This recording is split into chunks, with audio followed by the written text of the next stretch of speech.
one of the symptoms of that, if you're having flare up, is you urgently may need to get to the bathroom during the day. So the app will say you need to go now. There'll be a timer till you get there. And then the app will tell you you need to take a photo of like the back of the stall door to prove that you made it in time. Hi, I'm Caitlin. And I'm Clarinda. And this is Not Just Patients, a podcast where we break barriers to meaningful patient involvement in healthcare. Thanks so much for tuning in.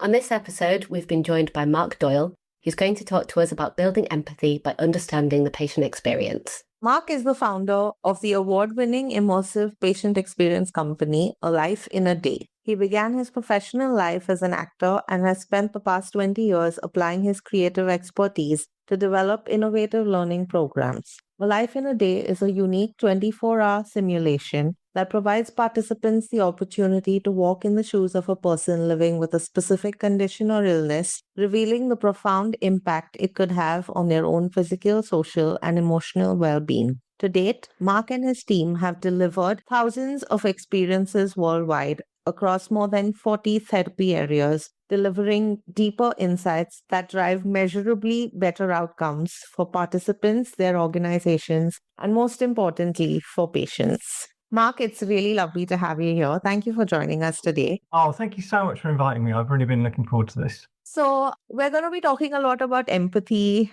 today, and empathy in general, I think universally has become a bit of a buzzword. I've heard a lot more of it across industries in the context of mental health, in the context of emotional regulation, and maybe we can just talk about empathy in general and why building empathy is so important, especially in healthcare. Yeah, so I think empathy in healthcare is enormously important. If you Google empathy in healthcare, there are literally hundreds of studies into the benefits. They've been taken over decades, and there's a couple of great papers kind of summing up the findings. And the benefits are huge. There's studies that show it improves pain levels, it lowers stress, it improves diagnostic accuracy. Patients are more likely to adhere to their medication, which means more likely to have better results, and they're much more likely to be satisfied with care. From the point of view of the healthcare professionals, being empathetic is also hugely valuable to them personally. They're going to have much greater job satisfaction, again, according to these studies, and there are indications that it sort of helps protect against burnout. Mm-hmm. So I think from all levels within healthcare, it's clearly vitally important, and it is valued, and it is the sort of word that you hear a lot, and we should hear more of. We work a lot with the pharmaceutical industry as well, and I think empathy is hugely important there too. Don't perhaps have studies on quite the benefits in the same way, but I guess the question would be is like, if you had an organization, why would you not want people to be empathetic? I can't really think of a reason it's bad. I mean, from a motivational point of view, particularly working in something like the pharmaceutical industry, if you care and empathize with the people that you're ultimately trying to help, there's a reason to get out of bed in the morning. Yeah. If you're working on clinical trials and you care about the patient, you're going to be much more likely to create successful trials with better outcomes. If you're working in sales, you're much more likely to have better conversations with healthcare professionals. And all of those things are going to lead to the right treatment, getting to the right people at the right time. So yes, empathy is huge and very important. Yeah. I mean, when you put it like that, and even asking the question felt a bit strange because it seems so obvious, and you think that people working in healthcare are doing it to improve people's lives and health. So you'd think empathy would be something that's intrinsic to that. So has it been missing? And do you know why this might have been the case? So I'm not sure I would say it is missing, in the sense that whoever I interact with working in healthcare, they're really empathetic people. I mean, most people, I imagine, who want to work in healthcare, the most likely reason is because they want to help people. And those are the people as well that are building the processes and the system. So I think inherently empathy is built in and valued in healthcare. However, I'm not sure that it's necessarily valued or prioritized fully at an organizational level. What I mean by that is like it's not seen as a part of the beating heart of the institution as a core value. It's not seen as an expectation, I don't think. If I illustrate what I mean by that, so with our A Life in a Day experience, when we go and talk to people, whether that's in healthcare environments or in pharmaceutical environments, we always explain one of the outcomes of our experience is that we will build deeper empathy. And the answers, when people hear that, they're like, that's brilliant. We definitely need and want that. But that will then be often followed with, but to justify the time and investment for us to go ahead with it, we need something else as well. We need another outcome. We need other return on investments. We need studies that prove impact. And I welcome that. I think that's right to ask for those things, not afraid of that. And I'm proud that we can deliver those objectives as well. But I think what it shows is empathy on its own is not valued enough. As to why, I guess I'm not a historical expert by any means, but my understanding is that the healthcare systems and certainly pharmaceutical companies, until relatively recently, the priority was on the medicine and the science. Yeah. The last couple of decades, that's clearly been changing. Patient focus, patient centricity, patient first agenda has really changed, but I think we're still on that journey. So I think empathy is still not at the core, but maybe we're moving towards it. The question is, will we keep moving that way or not? And I'm not sure. I hope we do keep moving towards it because I think it's vital.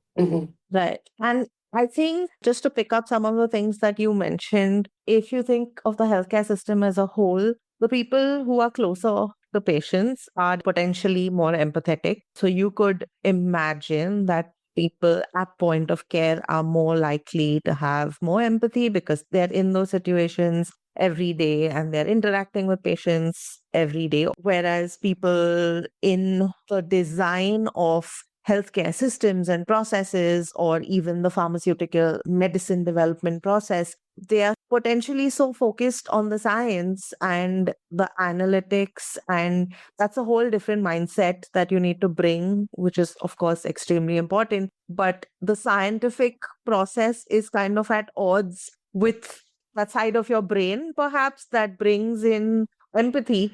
So it's quite an interesting thing, perhaps, that when you're so focused on the numbers and on the accuracy, there's less room for you to think in a way that's not necessarily as measurable, because empathy is not something that you can say that with 100% accuracy, a patient really felt better with the way they were treated. So that could be potentially one of the reasons that I think it might be missing in the design of these health systems and processes. What do you think about that?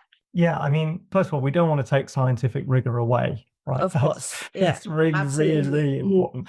So quite rightly, that has got to be a core priority. So the question is, how do you balance it? Yeah. I think you made an interesting point, and a lot of the studies in empathy make this point. It is hard to evaluate and measure. And if you look at all the studies, they all use slightly different methodologies. And I think that perception of it's a bit fluffy and tough to measure means that it's easy to push to one side and not prioritize. So that's certainly a barrier.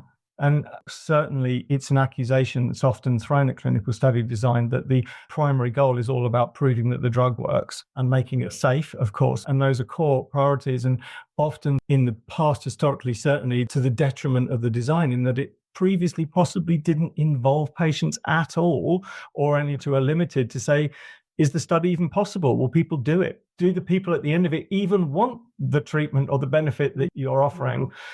So I think industry certainly acknowledges that that balance has been really out in the past and are making big efforts to move back to it. But it's definitely a balance that needs to be struck. Yeah. And I think that's really stark for me because, you know, we've had quite a lot of podcast episodes now, and in each episode, we're talking about some sort of patient involvement or shared decision-making, whatever it might be. And we've spoken to loads of different stakeholders from policy, HTA, healthcare professionals, patients. And the question we always ask is, and what's the value of this? And each stakeholder has a different answer that links that empathy or understanding to a priority that's relevant to whatever we're talking about, whether it be clinical trials, for example, or HTA. And that's just really stark in saying that that's not enough. And to almost to prove its value, you have to link it to that return on investment, because that's the thing that's being measured. That's what will make a product commercially viable, for example. That's what will make the patient better clinically in a measurable way. And I think the other point is that when you are being measured on those things and you have to deliver it and you're very busy, stretched resource-wise, there's lots of things to do, then obviously something has to fall out from it, and maybe empathy or patient involvement is that part. Yes, because it's not a central priority. I wouldn't put that necessarily on individuals, although I think that can be levied at individual content. But I wouldn't put that on the individual. I would say because the organisational structures don't say empathy is at the core. We are an empathetic organization. They don't lead with that. And so therefore, it just doesn't have the weight. Yeah, completely agree. I think that's an interesting point that you made about organizational values, because if I think about an organization that I worked in before, organization values are just something that you hear when you join an organization, and they're just these things that you see on the walls and that you practice as part of the culture and all of that. But somehow they seep into the work that you do. It's something that's there at the back of your mind. And realistically, even if pharma organizations or healthcare organizations were to incorporate empathy as one of their core values, then that is just something that becomes second nature. You don't need to give employees then a recipe book of how to practice empathy every day, but it's just something that kind of stays at the back of their mind, and that's just something that maybe gets incorporated into the work that they do. So that seems like, an approach that might be a quick win, as it were. Yeah. What's certainly true is that you can train empathy, and there are lots of different tools to train empathy, and those tools are being implemented and used. I think the question is, they're coming up against competition, those tools, and are they seen as vital to have? I would argue not, and that's because at an institutional level, it's not prioritized. So we've been really talking, I think, about empathizing specifically with the patient by understanding what they experience in the healthcare system. So I was wondering if you could talk to us a little bit about what exactly we're talking about when we talk about the patient experience, and what does that include? So I'll talk about it in terms of how we see it, a life in a day. So just to clarify, a life in a day, it's an immersive patient experience that we develop in order to enable people working in healthcare, whether that's healthcare professionals or in the pharmaceutical industry, to walk in the shoes of a patient for up to 24 hours. And the goal of the experience is to deepen the insights, gain a much greater understanding of the lived experience of people who live with different conditions, in order that it builds empathy. And that empathy then drives people to make changes to support better outcomes for patients. So in the context of that, what we sort of look at as the patient experience, it's looking at every aspect of a person's life. So when we develop our programs, it always starts with talking to people with lived experience. And we use a biopsychosocial model when we're interviewing and talking to patients to try to get a really full picture. So we definitely want to know about the physical impact of a condition, how that impacts you physically. But because our program ultimately goes to the hands of people who probably have lots of understanding of that element, what we're really much more interested in is trying to look at the wider patient experience. So the psychological and social impact. What's the impact on relationships, on your children, on your friendships, on your work life and career ambitions, on your finances, on your wider family? What impact does it have when you meet people for the first time, when you interact with strangers, when you're dating?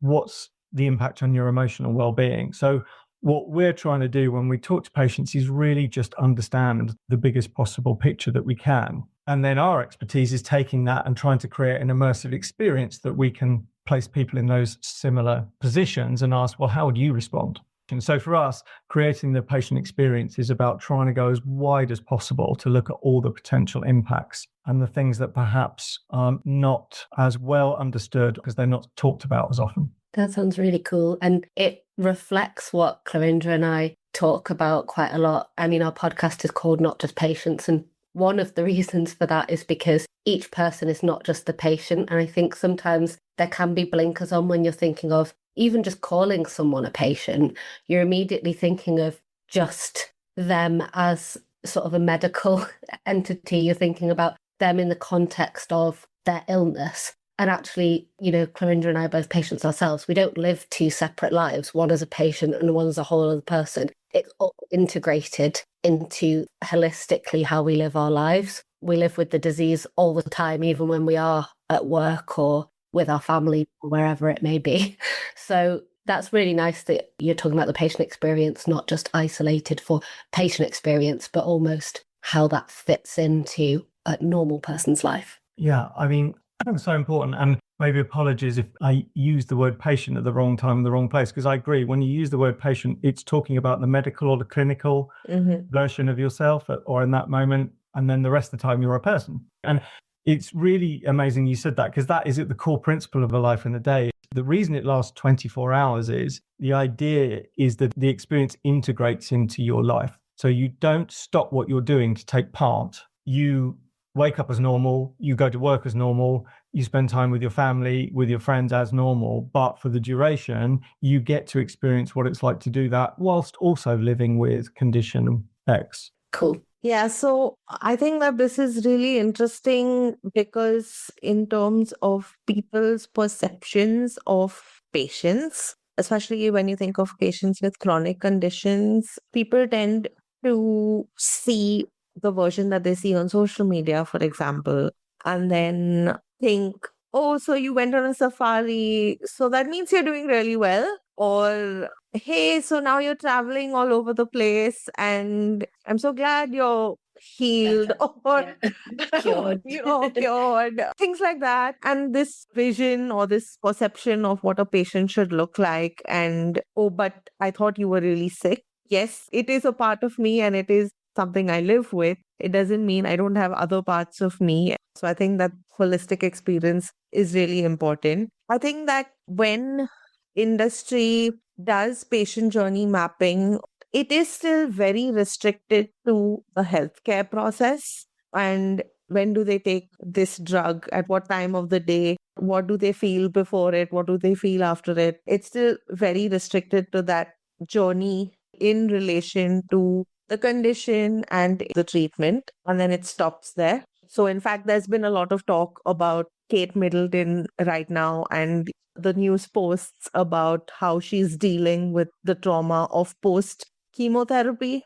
For example, the fact that she did not expect post chemotherapy to be as burdensome as it's turning out to be, and having to rediscover herself and her body, which is clearly not something that drug developers would have looked into when they're developing the chemotherapy drug, right? The end point is the fact that she's completed that cycle of chemotherapy, and their follow up is done at that point, technically, in the trial as well.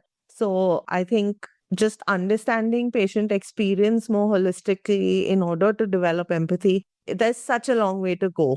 Yeah, I agree. I mean, we don't do patient mapping in quite the way you're talking about.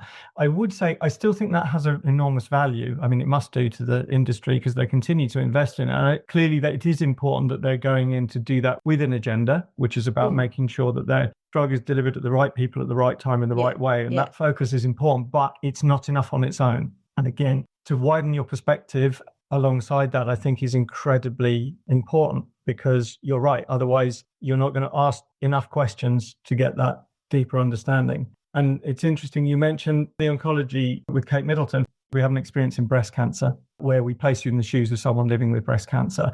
And depending on which pathway and what happens in it, one point you go into remission and you're given the all clear. And there's then a long period in our experience, which is that bit, which is when you're okay.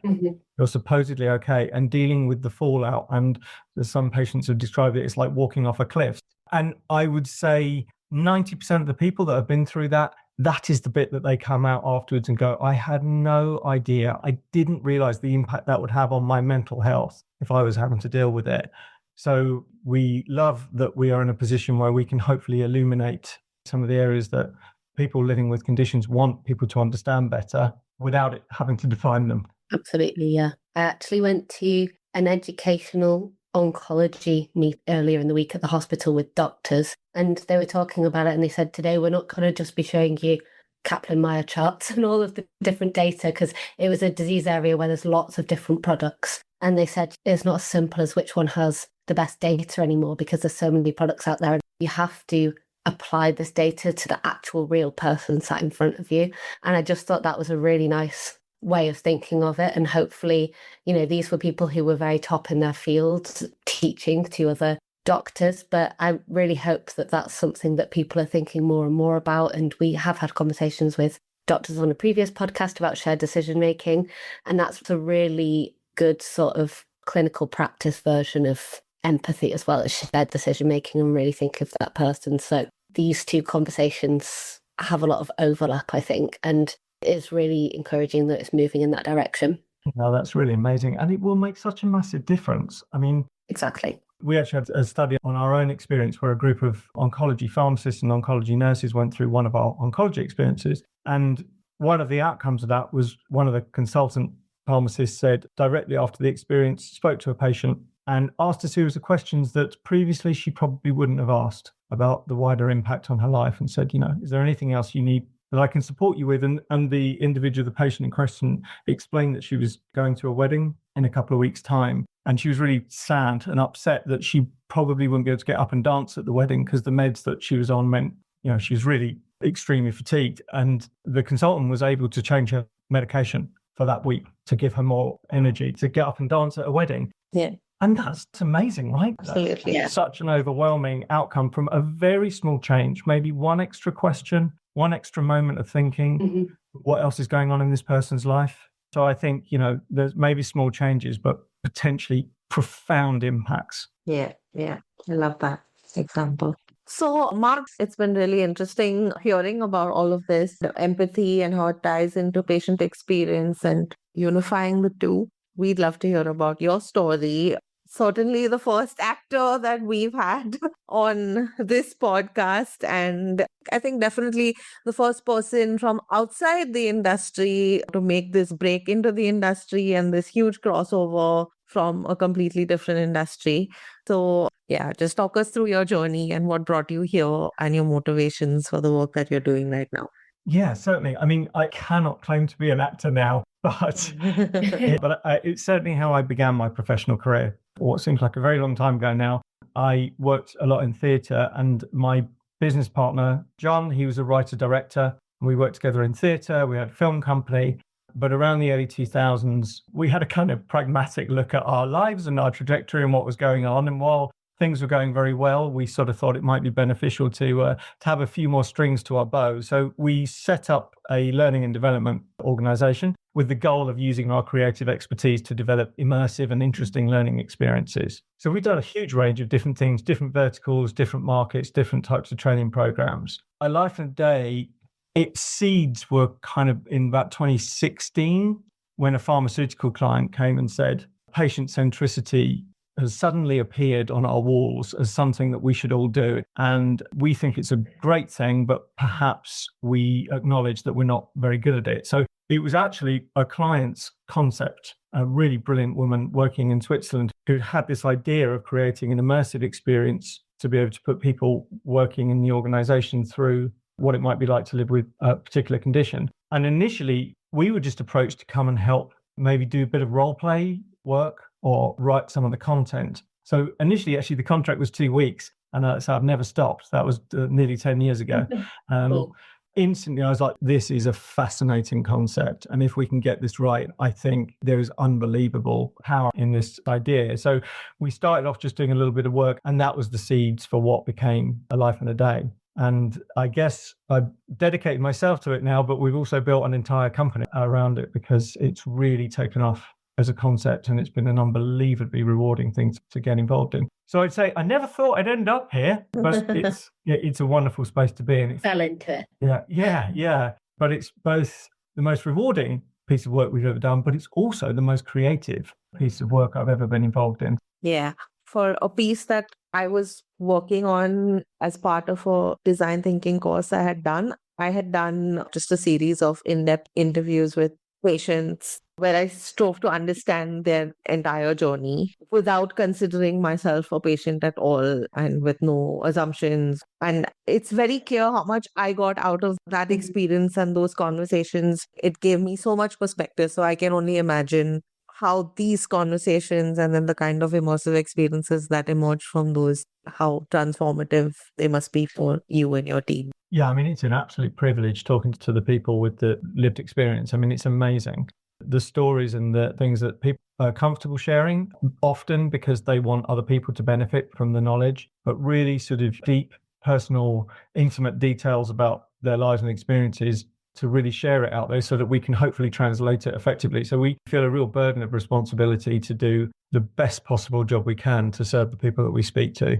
I really hope they get something out of it as well. I mean, I think quite often when we speak to people with various different conditions, they do comment that they don't get asked questions like that a lot, particularly when it's in reference to the condition they're living within.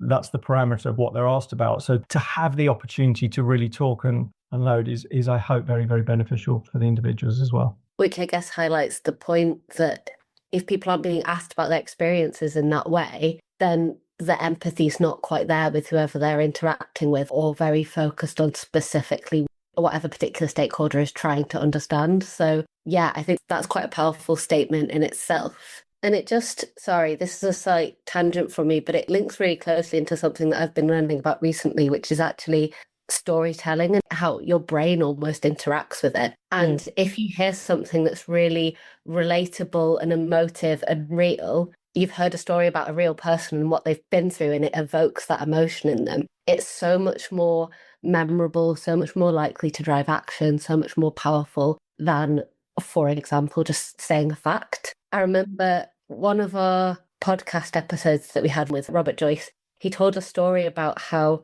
he couldn't read a booklet because it had been made in shiny paper that he couldn't then flip over because of his hands, because of his MS. And he'd actually told me that story 4 years earlier, and it had always stuck with me. And I still remember it now, a year after he told me from the podcast. And it's just because it was something that was so profound and memorable, and I could picture it, and I was thinking, oh, that's really impactful. Whereas if someone had maybe just told me that shiny paper isn't as good for people with MS, then I wouldn't have remembered it.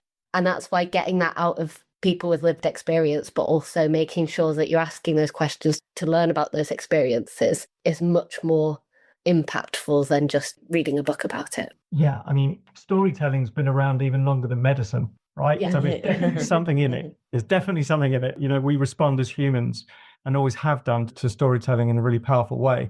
One of our clients very generously said that going through a life in a day is a bit like the glue that pulls a whole range of other data points together. So she's like, you know, we need to read the scientific journals. We need the data. We need to read that. We need to read those patients' experience journeys. We need to see that. We need to watch the videos of the patients. We need to talk to advocacy groups. Mm-hmm. We need to talk directly to people with lived experience. We need to do all those things. Then when you go on a life in a day, and you are placed in the situation where perhaps in our MS experience, for example, we restrict the use of your hands through a use of medical props, and we don't literally put the shiny paper in front of you, but we do a version of it. When you're there and then that's happening to you, all of the data points start to glue together and create like a mnemonic that you are really personally relating to now, all the other bits of information, stories, and so on that you've heard. But there's something that's really profoundly different when you experience it and it's happening to you. I don't need to tell you, this is people living with conditions that clearly it becomes much more relatable when it's actually happening to you. Mm-hmm. So this leads nicely into my next question, which is, can you explain how the program works practically? I mean, how does one walk in a patient's shoes? Yeah, the only people the program isn't really relevant for is patients. So although they are absolutely core to the co-development and the design of the experience, and we can't make it without their content, it's really not for them. That's not to say people are not allowed to go on it. Of course they can, and we offer that certainly to our contributors. But often they'll say, you know what, I live with Parkinson's. I really don't need to go through a simulation again, for example. So it's definitely for people who have a professional interest in the particular therapy area. So how it works on the day of the experience, you don't change anything. That's really important. Your schedule should remain the same. And then what we provide you with are 3 core components. So there's an interactive app. So you'll download that prior to the experience. And from the moment you wake up on the day of the activity, the app will send you prompts. It'll send you information. It will send you challenges and dilemmas that ask you to think and then act like you were somebody living with that particular condition. On top of that, we have live role play. So then throughout the day, you get phone calls from actors. So the actors will then take on the role of people that you would interact with. So you're going to get a call from your physician or from a nurse or whoever it might be. You're going to get a call maybe from a patient support group or from another person living with the condition. Talk about the potential future impact. And then you're going to get a call from other people. So in some of our programs, you might get a call from the boss, who maybe they've got a brilliant new career opportunity for you. But because you've just got this diagnosis or because you're learning to live with this condition, you realize that could be tricky for you. So I listened to your excellent interview with Lily recently, where you all spoke about the impact on work. So that's a really important part of the program. So the idea of the experience is by the end of the 24-hour process, you act like a patient because the app is telling you how to behave and what to do. You speak like a patient because you're engaging with people that you would speak to. And then on top of that, we've also got a kit of items that we send out that help you feel like a patient as well. So we send out medical props. So there's like fake medication that we might send out. Or maybe if you're living with a condition that affects mobility, we might send out a walking stick that you're asked to use for the day. Most of the items we send out are actually there to give a visceral impact. So we'll use wearables to give different sensations. I'm actually wearing one today. We're doing a new experience that's looking at peripheral neuropathy as one of the... I actually have that. Oh, wow, Clarinda, I should have. In that case, maybe after the interview's over, I need to test with you to see if it's right. So, yeah, I have a strap around my foot at the moment, which we're evaluating. So, yeah, we want to simulate sensations. We send out bloods, we send out smells, we send out anything that will give you a visceral impact as well.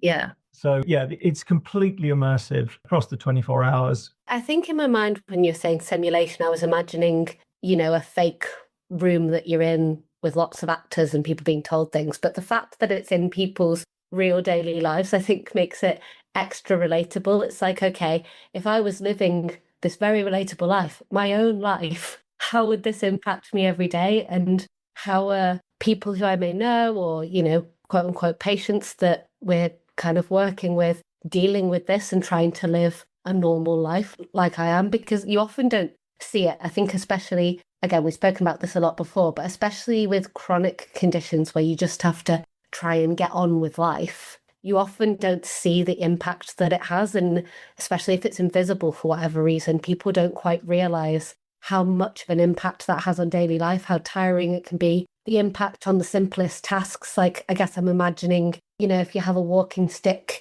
and you only have 5 minutes between a meeting, you can't just run to the bathroom really quickly or carry a cup of tea. Sorry, that's a very British example, but that's what I was thinking of. Things like, just thinking from my experience, as this has happened, that's really annoying sometimes. You're in a meeting and I do actually get notifications from my app to say my blood sugar's low. And then it's like, how do you deal with that kind of thing? And it is really disruptive. And I love how relatable your, supposed simulations might be. I appreciate you might not always get 10 calls a day from someone, but it's thinking about all the possible different scenarios that you could have to deal with. And the physical pieces and the sensations is also really interesting. And the fact that you do have to take, I imagine, Tic Tacs, but, fake pills and everything. And how do you fit that all in? How much time does it take? Caitlin, I'm tempted to say, can you come and help with our development on this? Because you've just isolated perfectly some exact examples. And in fact, we're just launching the type 1 diabetes experience. And absolutely, yeah, that's it. We're simulating all of the sugar spikes throughout the day. And deliberately placing them at awkward times in the day to say how you're going to cope with this in this meeting or at this, when you're picking up the kids, wherever it might be, we disrupt the day in the way that might occur. One of the first experiences we worked on was ulcerative colitis. And one of the symptoms of that, if you're having flare-up, is you urgently may need to get to the bathroom during the day. So the app will say you need to go now. There'll be a timer so you get there. And then the app will tell you need to take a photo of like the back of the stall door to prove that you made it in time. So that you can't cheat the digital experience. You can't just say, yeah, I'm there. We actually get you to act and go there and demonstrate that you've done it in the same way a patient is there. That's really clever. Yeah. That's when you get the call from the boss. Now's the time I need to speak to you. It's urgent. So what we try to do is really use dramatic techniques to raise the intensity of the different challenges and dilemmas that you're placed in through the day. But crucially, we have to balance that with people also getting on with their day as well. So yeah. It's disruptive, definitely, but the idea is it's still integrated with normal life. Yeah.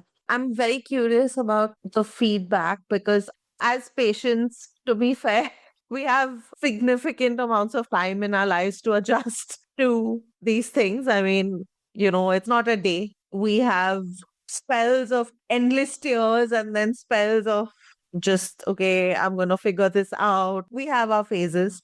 Especially, I'm talking about chronic diseases. But yeah, we usually reach a kind of balance where we've discovered a new normal that works for us until that is tipped over once again. And then there's, either some new symptom or a flare up or something. And then you go on that journey of rediscovering a new normal once again.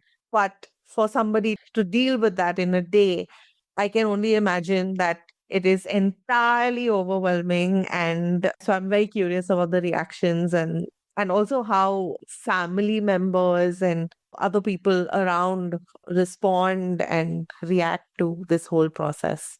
Yeah. So you make a really interesting point. So it is definitely a life in a day and not a day in the life. Yeah. So with all the experiences, you have to select a starting point, which is either pre-diagnosis or in some cases post-diagnosis or at some sort of kind of crucial point in the experience. But that's only the starting point. So we always tell you, this is your background, this is your history, this is your starting point. But then in a 24 hours, we might then cover years in a patient's life, particularly if we're looking at some of the oncology programs, multiple myeloma, for example. We might look at, 8-10 years in a patient experience. So we can use the app to jump forward ahead in time. We're now 6 months later, we're now 2 years later. And that allows us to put a lot more touch points in that might occur in a standard 24-hour period, of course. So certainly we're using dramatic techniques to be able to cram a lot in. And that's made clear. I mean, nobody's thinking this happens in a 24-hour period. And the family part is, a hugely important part of the experience. So in all our experiences, we encourage you, where appropriate, to involve family members. So because the experience is 24 hours, what we tend to do is encourage you to do that towards the end of the day or in the evening. And usually we encourage you to set aside some time to discuss with your partner, with a friend, with a loved one, and really talk about what this is going to mean for you. And we provide through the app some different provocations and questions that we ask everyone to do. We also, depending on the therapy area that we discuss, will invite a family member maybe to administer a treatment. So maybe administer some of the fake medication or support with some of the physical issues. It's amazing. I mean, the types of discussion that we get people to have, and they will often note that as a really crucial part of the experience. The other thing that happens is that children get involved. Now, that's really interesting because often we're talking about potentially very, very serious issues. And so just the dilemma of how much do I want my kids to be involved is in itself part of the experience. Because we send out a kit of different items and interesting tools, the kids clearly love that and want to know what's in the kit.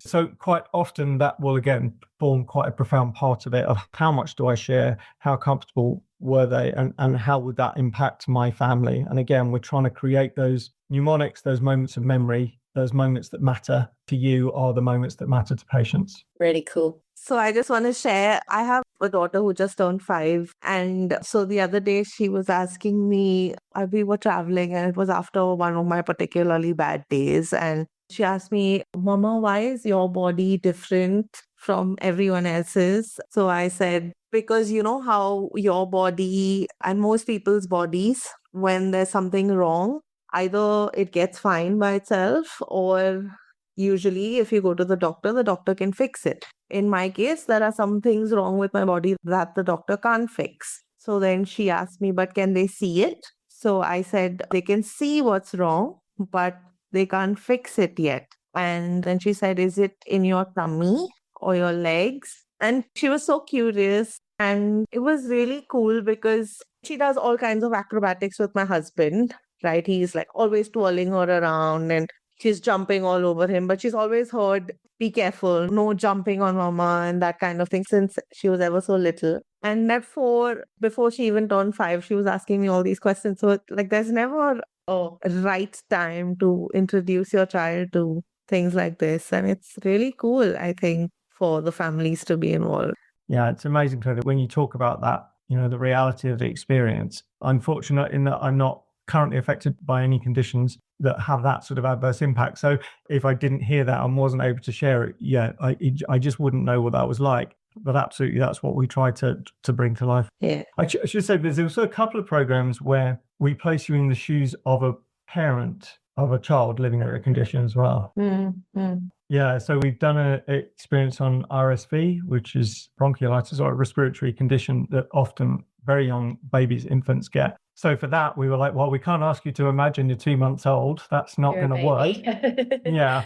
So for that one, what we do is we put you in the shoes of a parent. So we create through the activities a family for you. So we say, for the purpose of this experience, you have 2 children, we give them different ages, you have a partner, and there's also a grandma in the picture. So we build a kind of infrastructure around you and then put you in the shoes of that and take you through the experience that way. And in fact, we've done the same with the type 1 diabetes. So in that one, we say you are living with type 1 diabetes, but you also have a child, Mary, in our experience living with it. So we throw different conundrums at you through that as well. And I'll be honest, when we first did it, I was a little nervous. Will people buy into the concept? Will you be able to empathize? If you don't have kids, or if your kids are grown up or whatever, are you going to buy this? In some ways, people latched onto it even more than when it's just you. Yeah. Yeah. Because of the power of storytelling and the brilliant writers that create these programs with us. Wow. Yeah. I totally believe that, because I've lived with my condition since birth. It's a genetic disorder. And did it impact my childhood?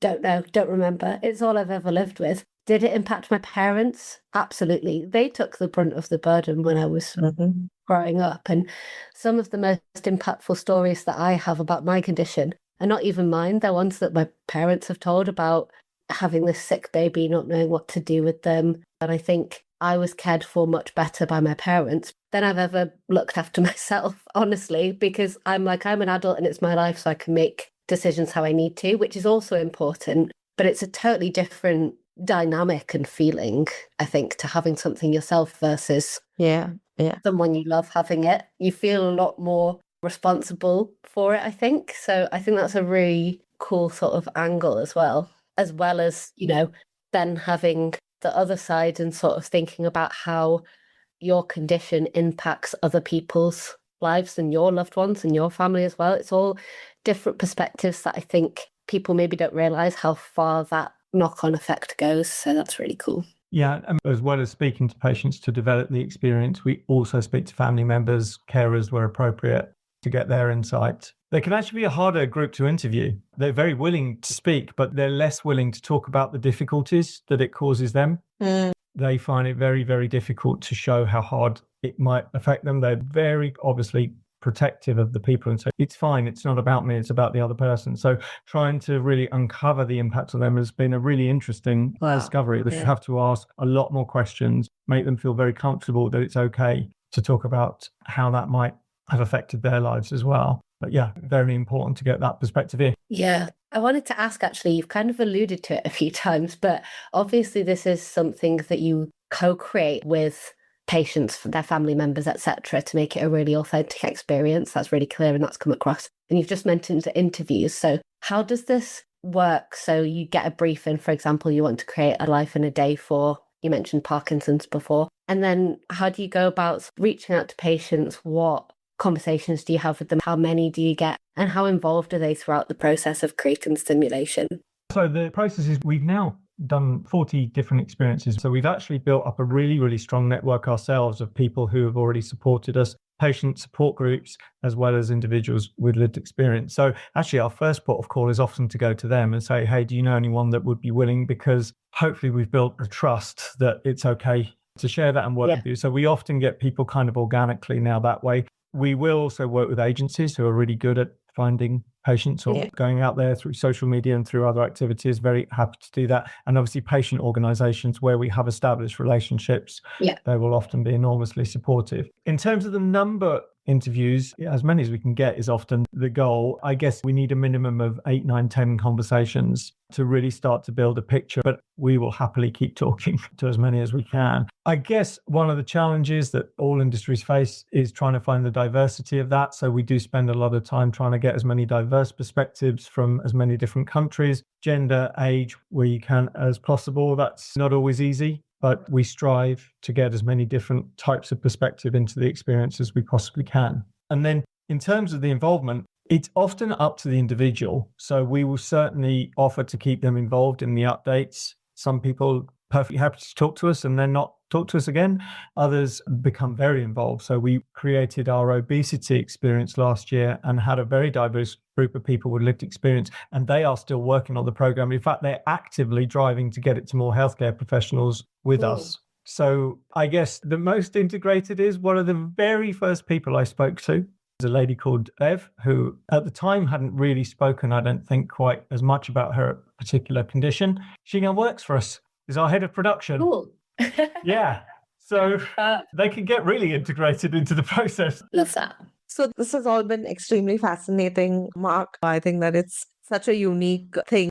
I will ask, though, about any other initiatives or the kind of initiatives that you think drive empathy in healthcare broadly, and that there should be more of, and that you would want pharma companies to invest more in or spend more time looking through, as it were. Yeah, there are lots of initiatives out there, some really great ones. I mean, I think you mentioned earlier, Caitlin, the idea of maybe like going into a room and having a sort of immersive experience. There are several, I don't know if it's still running, but there was a dementia bus, I know, where you could go onto this bus and they created an environment. And so there's been some incredible initiatives like that. I mean, I know that for lots of people going through clinical training, role play will form part of that training, working with actors. In fact, a lot of the actors that we work with will also do that. And that's often about, empathy building, delivering bad news. I mean, the pharma industry has really increased significantly its patient engagement initiatives that we've seen, which is, working out how to work more effectively with patients and patient organizations. It used to be patient centricity. Now they're sort of talking in terms of patient integration, really getting them integrated into all aspects of drug development. Then there's obviously the excellent work that advocacy groups do to amplify the patient voice. Lots and lots of brilliant initiatives there. So VR, there's loads of great VR tools out there. I'm expecting a wave of AI tools. I know there's a couple out there that are about, getting a deeper understanding into the patient experience. So I think there's loads of things out there. Obviously, just talking to people with the lived experience is super important. So I think there's loads of opportunities, and I'm a big advocate of more is more. Do as many as you can. Yeah, and I think patient advocates, patient groups, as you mentioned, have always been doing that, right? They're always sharing stories about this is what it's like to live with this disease, this is how it impacts me every day. And I think in the recent years as well, with everyone having access to the internet and social media and everything, there's a lot more people sharing their stories, which is really cool, and sort of being influencers or advocating on a wider level with broader reach, which is awesome. And again, with pharmaceutical companies, I suppose, I have seen a few cool projects where people are trying to put people in the shoes of living with a disease a bit more to make it really personal and relatable. This company had a mirror that they used at Congress, and you look in the mirror and it gives you vitiligo on your face. So it really makes that sort of personal, emotional connection, which builds that empathy, because, you can see someone else and you're like, yeah, they have vitiligo. That's what they look like, but it's not what you look like. So it really creates that sort of this is happening to me feeling. I'm trying to remember another thing. I thought it was gloves or something that made you feel like you were sort of tingly. Again, I think it was some sort of neuropathy type thing. So all those things where you can feel it yourself and think about how would this impact me? Yeah, I'm a huge advocate of all of this. It's brilliant, the amount of stuff out there. And I think, it is worth celebrating the steps that pharmaceutical companies have taken. Back when we started doing this, 2016, 17, 18, we had to find really passionate individual champions who were prepared to put their head up above the parapet and say, I think this is important, and would often not get anywhere. Now, there are entire divisions set up within the organizations that are specifically looking for these things. Yeah. That's a big change. So thanks so much, Mark. I think that we've learned a lot on this episode. It's been insightful and fascinating, and I love the work that you're doing. Can you talk about your long-term dream for embedding empathy into healthcare processes? Yes. Okay. So my long-term dream, or hopefully not that long-term dream, is that every single person globally who is undergoing clinical training or about to start a career in the life sciences industry should walk in the shoes of a patient for 24 hours. And on the one hand, I don't think that's a lot to ask, right? If you're going to go into a career where you're going to be trying to support people with these conditions, why would you not spend 24 hours in their shoes? Obviously, on a practical level, there's a few hurdles to overcome to make that a reality. And, if I can speak honestly, as a small company, we're doing some really, really wonderful work, particularly in the pharmaceutical sector, and really growing the business there. It's more challenging finding access to how to get this to the healthcare professionals, and funding is a challenge in healthcare systems. There are models, there are ways around it. We're working really hard to do it, but it's the more challenging thing. And I guess I'd say if anyone listening is interested in giving us some insight into how could we better get this into the hands of healthcare professionals, genuinely, please do reach out and contact me. I'd love to hear any ideas. Cool. We'll include your contact details in the notes so that people can bombard you, hopefully. Yeah, very happy to be bombarded. Perfect. And then just as a couple of final questions, what advice would you give healthcare stakeholders who are working with patients to better understand the patient experience? You mean other than go on a life in a day? Yeah.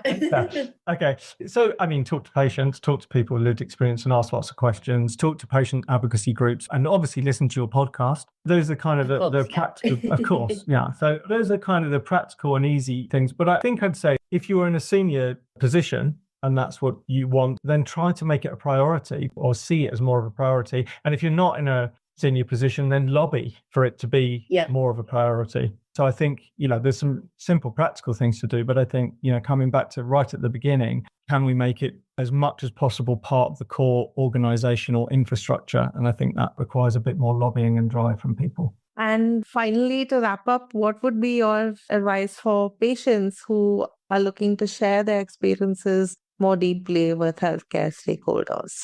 Yeah, so I guess you guys are probably better.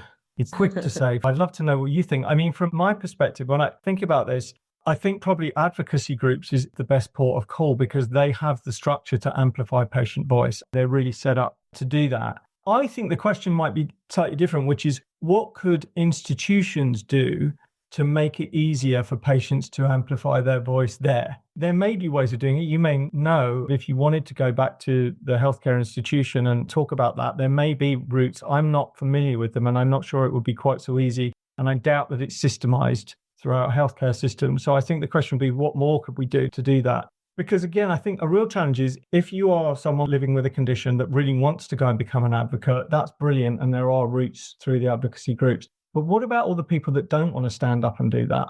Yeah. How are we hearing those voices? So I think it's more incumbent on the institutions to find mechanisms to say, we really value everyone's voice and here's how to share that safely, comfortably, and for the benefit of all of us. Yeah. It makes me wonder, for example, are patient stories even included in medical school material ever? And I don't mean as technical case studies, but actual patient stories where patients are talking about their own personal experiences. Are those experiences shared with medical school students as something that they should understand? That would be a starting point, perhaps. Yeah, honestly, I don't know, but I doubt that it's consistent if it is. Yeah. Super. Thank you so much, Mark. Can't thank you enough. Enjoyed this conversation so much. Yeah, really enjoyed it. Oh, thank you so much. I really, really enjoyed it. It was great to meet you both, and thank you for the opportunity. So, Caitlin, I thought that was a really cool conversation about empathy, and I would love to hear what you thought about it and what some of your takeaways were. Yeah, so I think initially it was really interesting to talk about what we mean by empathy, which seems such an interesting question because, it's a word that you can apply to all aspects of your life. But in the context of healthcare, it feels like it's extra important because it's something so personal and something that affects people's lives. And I think that a lot of people who do work in healthcare probably do have empathy. It's probably one of the main reasons that they're working in it because they want to help people. And what Mark said that I thought was really nice is that we're not saying that people don't have that. A lot of people still have that when they work in healthcare. But almost from an organisational perspective, it can sometimes be deprioritised. Right. And there are a few reasons for that. And some of those are that there are other things that absolutely have to be in place in order for a process to be successful. So whether that's that you're working in a clinical trial and you have to have clinically meaningful data points to ensure that your results are meaningful and the drug can be purposed. Mm. If you're working in a pharmaceutical company, it is a business and you have to ensure that that runs. So there are financial aspects that are incorporated. If you're a doctor, you have to make sure that your patient is healthy, and that often relies on sort of the medical or scientific side of things. So they're all very easily measurable, and they're also very important. And then the second part of that is that a lot of people who are working in healthcare are very low on resource, often very Yeah. busy. And therefore, those things that they have to have are prioritized over something like empathy. And empathy is really hard to measure. So then, how do we solve that problem? And that's where we started to talk about having organizations who really build in empathy to their organizational values and culture. Yeah. Now, it might be written on a wall somewhere, but how do you ensure that you embed that every day and make sure that it's actually practiced as well? And I think it's kind of aligned with several conversations we've had before about saying you're patient-centric and actually acting if you're patient-centric. Mm. And I think empathy is really intrinsic to being patient-centric or patient-aligned or whatever you want to call it. Yeah, I agree. And what's promising, even though we might say that empathy is not necessarily a priority the way that it should be, what's still promising is that Mark was talking about the trajectory that he's seen over the last few years, that he's been on this journey working in this space. Mhm. And that's that a lot of pharma companies are doing more work to bring in patient perspectives, to embed patient engagement, patient involvement, to bring that empathy into their practices. Mhm. Yeah, and A Life in a Day is just one example, and he spoke about how that's taken off. But I think that the larger point is that professionals working in the space need to be able to think about the patient Mhm. as a whole person and understand their whole life apart Mhm. from their medical condition and their touch points with the medical system and the medicines that they take, and how it affects different aspects of their life, to be able to really respond and create solutions with empathy. Yeah, totally agree. And it's really aligned to a lot of conversations I think we've had on this podcast. Recently, we spoke to Avashi Prasad, who told us about patient involvement in shaping healthcare policy. Yeah. And a really interesting conversation we had there was about not just how healthcare policy impacts people's health, but how other social factors, up to things like road infrastructure, for example, can even affect people's health. So it's thinking about all those other pieces as well that are not necessarily related to health, people's financial situations, their home lives, their jobs, and how that affects their condition. And that's on sort of a higher level, but then on a more individual, personal level, the only way you can do that is to really converse with that patient to understand their holistic lives and what could Yeah. impact their care. And that's where shared decision making comes in. And we've had two really Yeah. good conversations, one with Dr. Victor Montori, who's a physician, and one with Estelle Jobson, who's a patient. And they both spoke about how in a clinical setting you can have those conversations with patients to ensure that you're considering them holistically.